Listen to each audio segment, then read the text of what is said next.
man fatally shot his 33-year-old girlfriend during an altercation and later turned the gun on himself. At 5:58 a.m. on Saturday the 17th of February, authorities responded to a house at 5522 Lakota Trail in Spring, Texas on reports of shots fired. When deputies arrived on scene, they discovered that 33-year-old Tanasia Bush and her boyfriend Phillip Hickman had been involved in a domestic disturbance. Authorities said the disturbance resulted in the two physically fighting before being separated by friends and family members. The altercation was ongoing when Tanasia retrieved a large knife from the kitchen and Phillip armed himself with a pistol. After slashing the tires of Phillip's vehicle, Tanasia then attacked him by stabbing him in the arm. Phillip then responded by shooting Tanasia in the lower torso. Tanasia was initially transported to a local hospital in a critical condition, but later died from her injuries. Phillip was treated and released for a wound to his arm. He was then transported to the Harris County Sheriff's Office, where he was interviewed by homicide detectives. He was cooperative with investigators and provided a statement about the incident, which was consistent with information gained from witnesses at the scene.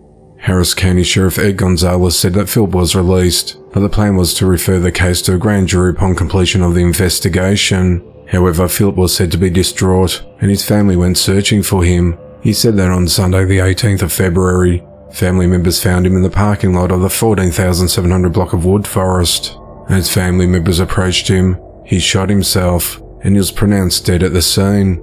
"Our condolences go out to everyone impacted by these two deaths," he said.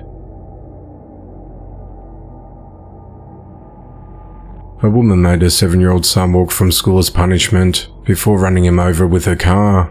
Authorities said that at around 3:30 p.m. on the 8th of February, 27-year-old Sarai Rachel James picked up her 7-year-old son from the elementary school in Boaz, Alabama, and learned from the principal that he had gotten into trouble that day. Investigators said that Sarai stopped the vehicle a short distance from the school and made the boy get out, telling him he had to walk or run the rest of the way to their home, about 8 blocks away from the school. Police said the boy attempted to grab the door handle of the car, but the mother accelerated, pulling the boy under the vehicle and accidentally running him over with a rear tire. The child was transported to the University of Alabama Hospital by ambulance with abrasions on his back and on the side of his head. Boaz Police Chief Michael Abercrombie said, "It was a miracle he's not hurt worse than what he could have been." Sarai was arrested that same day and booked into the Marshall County Jail and was charged with aggravated child abuse. On the 11th of February, she was released after posting a $50,000 bond on the condition she has no contact with her son until further notice.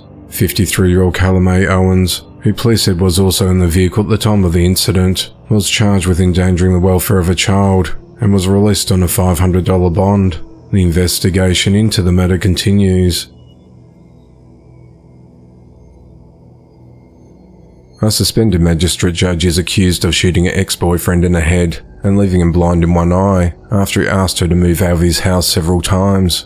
On Thursday the 15th of February, 57-year-old Sonya McKnight was arrested and charged with attempted murder and aggravated assault of her ex, 54-year-old Michael McCoy.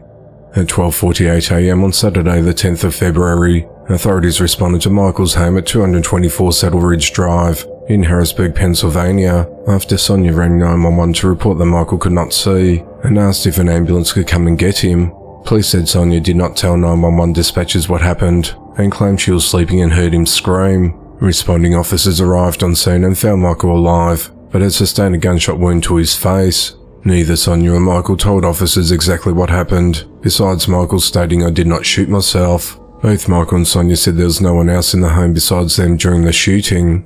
Authorities said that Sonya and Michael had been dating for about a year. Sonya had already moved into Michael's home when on Sunday the 4th of February, Michael decided to end their relationship. Despite asking Sonya to leave his home several times, she refused to leave.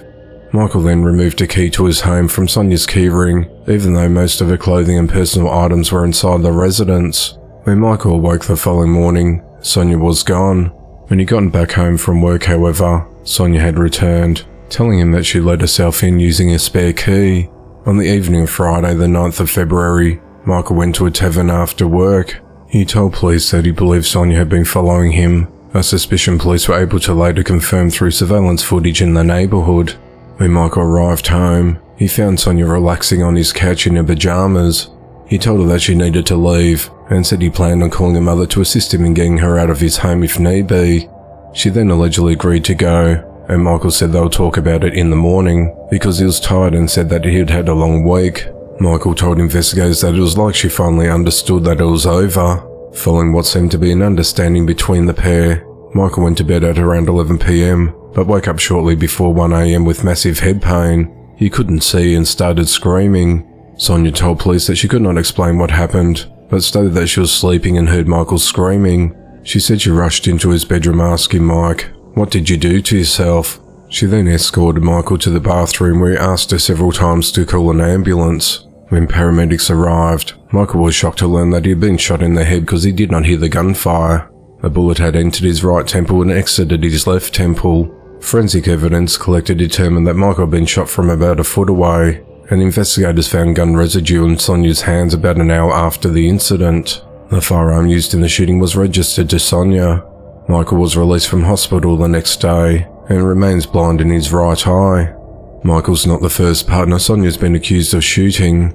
In 2019, she shot her then estranged husband Enoch McKnight in the groin and accused him of cheating after she asked him to come to her home to move furniture. No charges were filed, however, as she was cleared of wrongdoing after investigators determined that she'd acted in self-defense. In November last year, Sonya was suspended without pay from her judicial role over numerous allegations of misconduct. Among the findings, Sonya gave excess vacation time to members of her court staff and directed her staff to ignore a claim against her from another woman who claimed that Sonya owed her $2,100 from a loan that she refused to repay. She also used a Facebook profile with a photo in judicial robes to promote sales of a consumer product. Sonya remains held at the Dauphin County Jail on a $300,000 bond on an attempted murder and aggravated assault charge. She maintains her innocence and claims that Michael shot himself. If convicted of first-degree attempted murder, Sonya faces up to 40 years in prison. The investigation into the matter continues. A toddler's mother, 2 juveniles and another adult were arrested after a 3-year-old was beaten to death, while the adults left 8 children unsupervised in the home. At around 3:45 p.m. on the 12th of February, police responded to a call about an unresponsive 3-year-old girl at her house at 3310 O'Neill Lane in Baton Rouge, Louisiana. Authorities said that a child made the call and told them that there was no adults at home. While responding to the residents, deputies were met by the toddler's mother, 26-year-old Dinesha Yates, and the child's aunt, 26-year-old Terrica Scott, who were pulling into the driveway, saying they had just left the casino. Authorities said that 8 children, ranging from age from 11 months to 12 years, had been left unattended at the home for several hours. The girl was taken to a hospital in a critical condition with a brain bleed, as well as bruises and abrasions to the face and body, consistent with blunt force trauma. She died from her injuries on the 14th of February. The victim was identified as 3-year-old Blessing Buckles. Investigators later determined that Terrica's 10-year-old son and a 12-year-old nephew who were at the home beat Blessing to death. They were both arrested on the 16th of February and booked into the East Baton Rouge Juvenile Detention Center for battery and second-degree murder.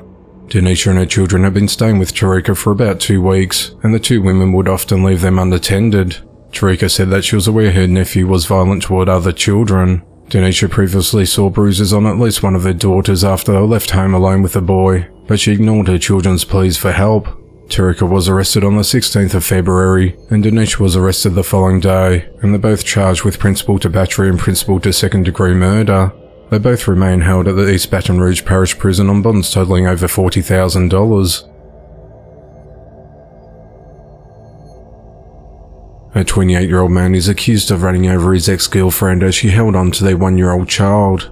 Police said that around 9:30 p.m. on Saturday the 17th of February, James Tripplett was driving a Toyota Camry in the parking lot of Bluegrass Extended Stay in Lexington, Kentucky, when he ran over the victim's left leg while she was holding the child in her arms. James then drove towards the victim's mother, also striking her and hurting her leg.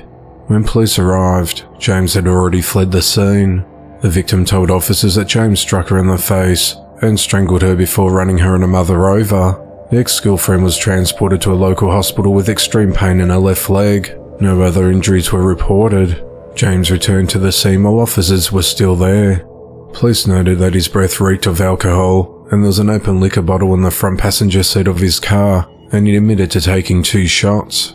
Authorities said the incident was captured on surveillance video. James is charged with assault, wanton endangerment, resisting arrest, strangulation, operating a motor vehicle under the influence of alcohol, leaving the scene of an accident, failure to render aid, and possession of an open alcoholic beverage container in a motor vehicle. James remains held at the Fayette County Jail on a $50,000 bond. The investigation into the matter continues. A high school football coach is behind bars for killing his girlfriend. At around 9:20 a.m. on Saturday the 17th of February, 43-year-old Kearney Jr. walked into the Division 5 Clinton Police Station in Maryland and advised officers he strangled his girlfriend, 38-year-old Patrina Best, inside her home early that morning. Officers responded to Patrina's residence at 800 St. James Court in Accokeek, Maryland to conduct a welfare check. Once inside, officers located Patrina unresponsive and she was pronounced dead at the scene. During an interview with Homicide Unit detectives, Karel confessed to strangling Patrina during an argument.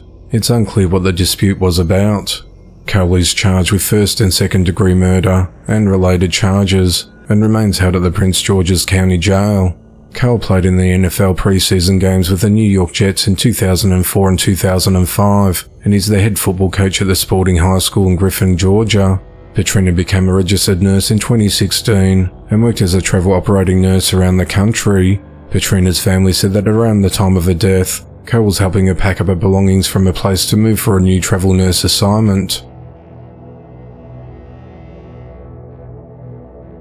On Friday the 16th of February 2024, 36-year-old Jason Karels was sentenced to life in prison for drowning his 3 children in 2022.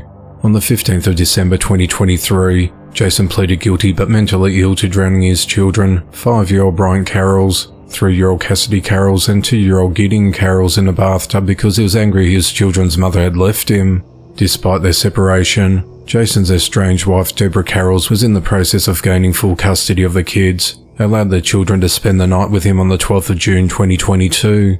Deborah said she spoke to the children on the phone late that night. She said they seemed happy and were excited to hear from her, and were excited to chat. They were not doing anything special. They just seemed excited I was going to pick them up the following day, she said. At around 1:40 p.m. the next day, authorities responded to Jason's home at 253 East Camden Lane in Round Lake Beach, Illinois after Deborah called police after finding her 3 children deceased in the bedroom. Near the bodies, responding officers found a note from Jason that read, "If I can't have them, neither can you." Jason had fled the scene before investigators arrived. Authorities later traced Jason down that day in his red 2010 Nissan Maxima along Interstate 57. He led them on a 17-minute high-speed chase across multiple highways involving several police departments before he crashed into the Interstate 80 bridge in a wooded area near the intersection of Water and Duncan Streets in Joliet, about 60 miles away from his home. He was taken into custody and immediately confessed to the slayings, and later provided a detailed statement which described drowning his children one by one in a bathtub. He also attempted to take his own life several times after the drownings. Investigators said they found a significant amount of blood at the crime scene that did not belong to the victims.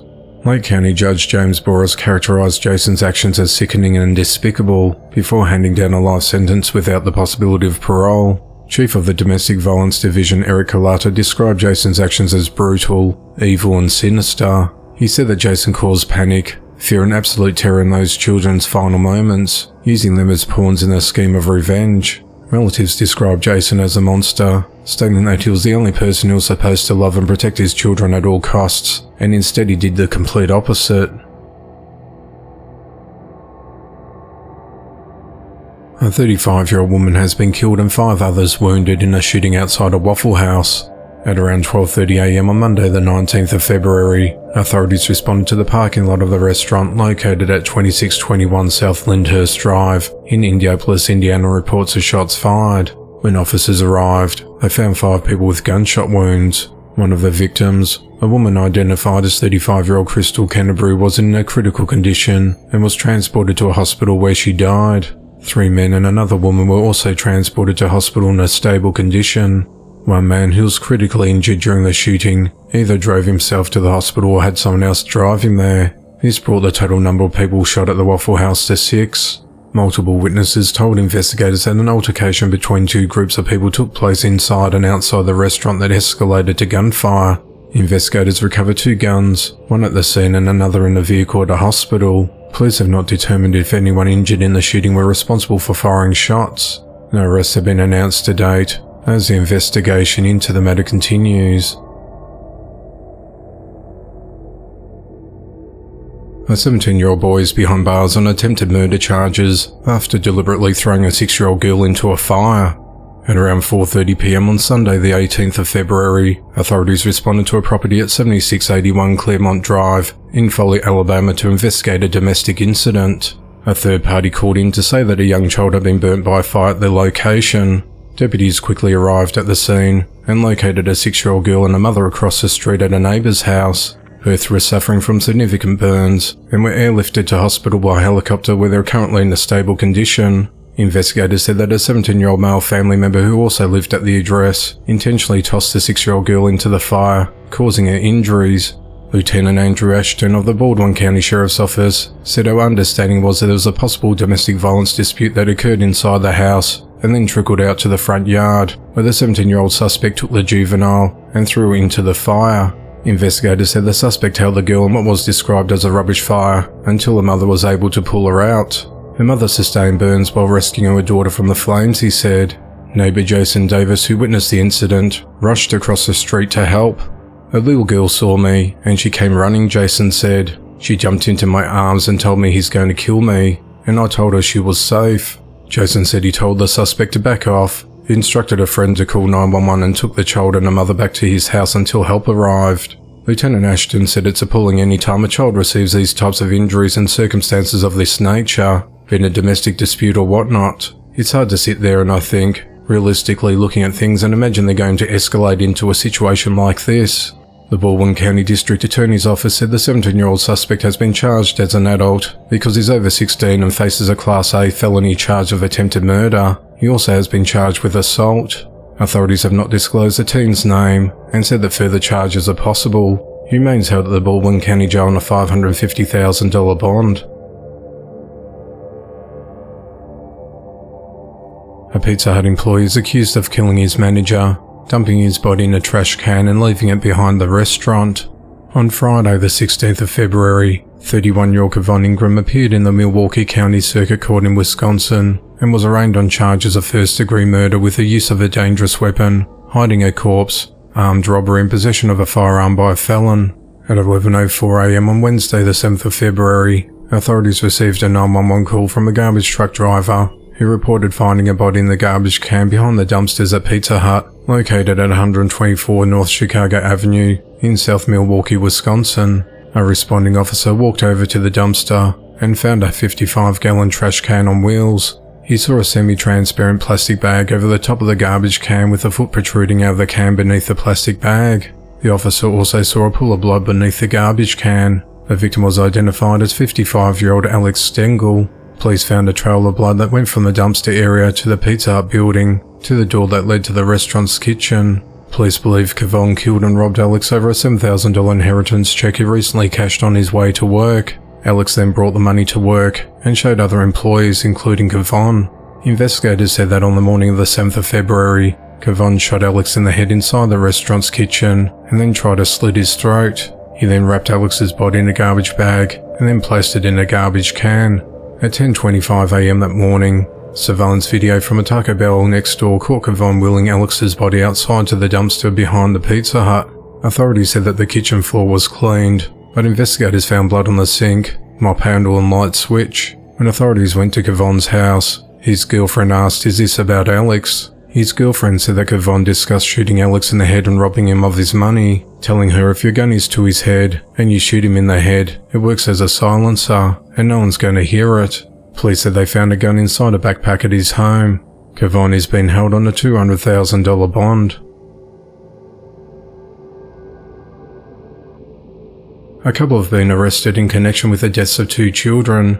At 8:37 a.m. on the 20th of January 2024, authorities responded to King's Storage at 617 West 6th Street in Pueblo, Colorado, where they found a suspicious metal container in a storage unit filled with hardened concrete.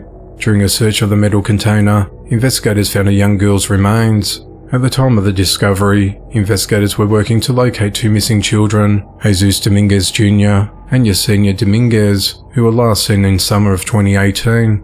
When the children disappeared, Yesenia was 3 years old, and her brother Jesus Jr. was 5 years old. Police said that no one had reported the children missing, and officers did not learn about their disappearance until the 20th of January 2024. On the 31st of January, police interviewed the children's father, 35-year-old Jesus Dominguez Sr., and his girlfriend, 36-year-old Corena Manjares, in connection with the case. Police learned that the children might be in Phoenix, but investigators later found out that was not the case. Detectives said that they found Corena's vehicle in a local scrapyard and searched it on the 6th of February. Inside, police discovered a suitcase in the trunk that contained the remains of a young boy. On Thursday, the 15th of February, investigators received DNA confirmation that the remains in the metal container belonged to Yesenia, and that the remains in the suitcase were those of Jesus Jr. At around 3:40 p.m. that day, officers obtained arrest warrants for Corena and Jesus Sr. on charges of first-degree murder and abuse of a corpse. Jesus Sr. was also charged with theft of government benefits. Corena was arrested later that day, and Jesus Sr. was located the next day and was taken into custody. They both remain held at the Pueblo County Jail on a $2 million bond.